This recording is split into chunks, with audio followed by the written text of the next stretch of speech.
Arjun stood at the very edge of the village, his worn-out shoes caked in thick, drying mud. Behind him, the world was a cacophony of demands. The tea stall owner's voice cut through the air.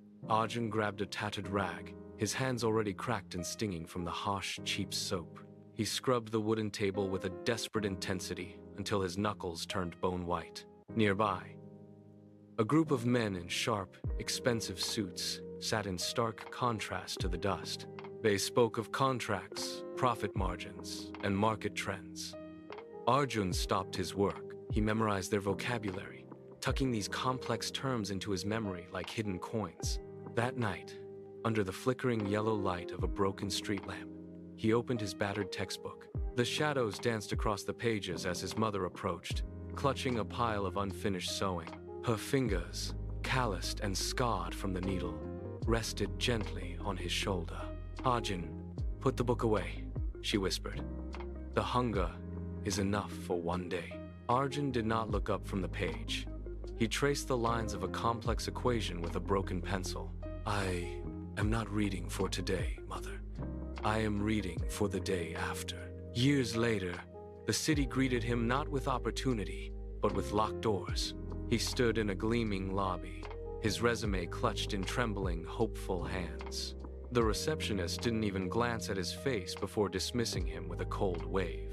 He walked the streets for hours, his stomach cramping from a hunger he thought he had left behind. When night fell, he found a discarded newspaper and used it to cover himself on a cold park bench. He began collecting scrap metal, trading back-breaking labor for small copper coins. When he finally launched his small logistics firm, the world struck back. His first shipment was stolen. Arjun stood in the center of the empty warehouse, the silence so deafening it felt like a physical weight. He didn't cry. He didn't scream. Instead, he picked up a broom, swept the dust from the floor, and began calling potential clients again. He made 10 calls, then 20, then 50. His voice grew hoarse, but his resolve remained ironclad. By the 100th call, he secured a small, vital contract. The business began to breathe. It moved from a corner desk to a rented office, and finally, to a glass high-rise that touched the clouds. The day his bank account hit the 7-figure mark, he sat in his leather office chair and stared at the glowing screen. He didn't call a soul to celebrate. He simply opened his mahogany drawer, pulled out the old broken pencil he had kept for a decade, and placed it on the desk. It was the only trophy he needed. He had finally reached the day after. He returned to his village in a simple car, the dust of the road familiar yet distant.